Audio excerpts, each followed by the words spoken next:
Okay, Scouts, so today we're going to go over the steps of CPR and when you should or shouldn't do CPR. So the first thing that you want to know is, are they breathing? Do they have a pulse? If they don't have a pulse, that's when you do CPR. If they do have a pulse, you don't want to do CPR. There's a couple of exclusions to that rule. Mostly for infants and stuff like that. But for adults or teens, if there's a pulse, you don't need to be doing CPR. So I'm going to show you the anatomy of my Annie doll here, and then I'll show you what to do.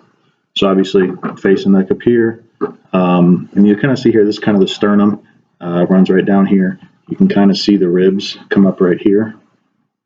And right here, not on this doll, but generally speaking on people, it's called the xiphoid process, and it's a little piece of bone that sticks out underneath.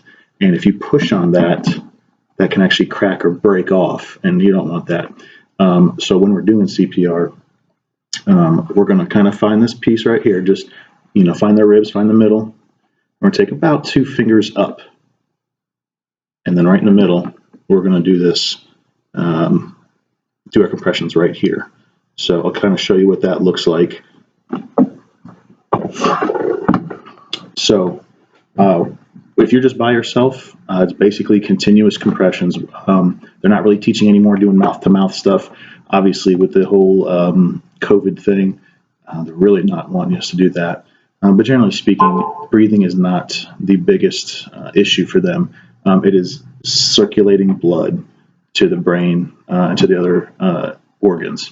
So that's what doing this does, squeezing the heart and then letting it fill, and then squeezing the heart and letting it fill to get pressure in the system to build it up so that it's like it's pumping on its own. That's what our goal is until help arrives. So to do that, I come up to the person, say, hey, are you okay? I'm going to look, listen, feel. And I'm looking down their chest to see if they're breathing. You can see the chest rise and fall. I'm listening to see if I can hear them breathing, and I can also feel breath sometimes. If that's something you could take a few seconds and make sure that they're not breathing, don't have a pulse.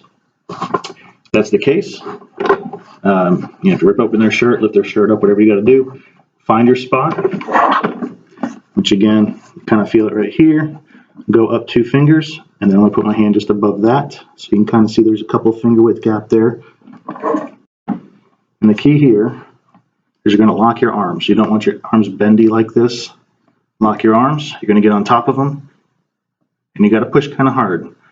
This particular device is designed for you to hear clicks when you're deep enough. So right now you can't hear it.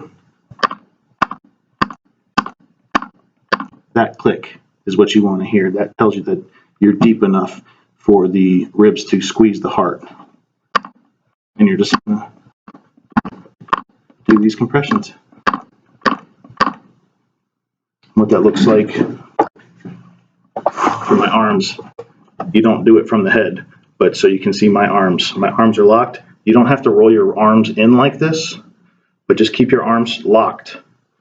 You don't want this bend. You want the pressure from being straight down. And the key is to push all the way down. It's supposed to be about 1.5 inches to 2 inches down. You also have to come almost completely off the chest, because what you're doing is squeezing the blood out.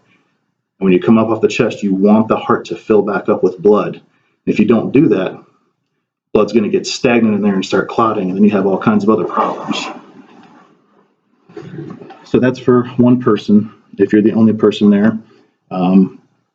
They do teach compressions to 2 breaths if you have 2 people there, if you put a mask over them or something like that. But they really are starting to steer away from mouth altogether. That's kind of the thing that they're trying to steer away from. So it takes a little bit of practice. If you ever have to do it in real life, it can be a little awkward. You're going to feel either bones breaking. A lot of the cartilage in there can tear that you'll kind of feel. It's kind of a weird thing. Hopefully you don't ever have to get used to it. But that doesn't mean you're not doing it properly. That's you doing your job of squeezing the heart and getting it to fill back up. So you have to get 911 involved. You have to get help somehow. You can't just sit here and do compressions all day. So that's the biggest thing. I kind of want you guys to tell me what you're looking for when you determine if you're going to use CPR or not use CPR. And then if you want to get a pillow or something like that, I don't really recommend doing this on somebody in particular, but just kind of tell me, okay, well, here's where I'm feeling, even if it's on a pillow. I'm looking for where the ribs meet in the middle. I'm going to go an inch or two above that to start my compressions. Go about 1.5 to 2 inches deep, and the purpose that serves. So guys, go ahead and make a video or get with me and let me know how you do that. I'd like to see you actually give it a try, and we'll kind of go from there. Thanks.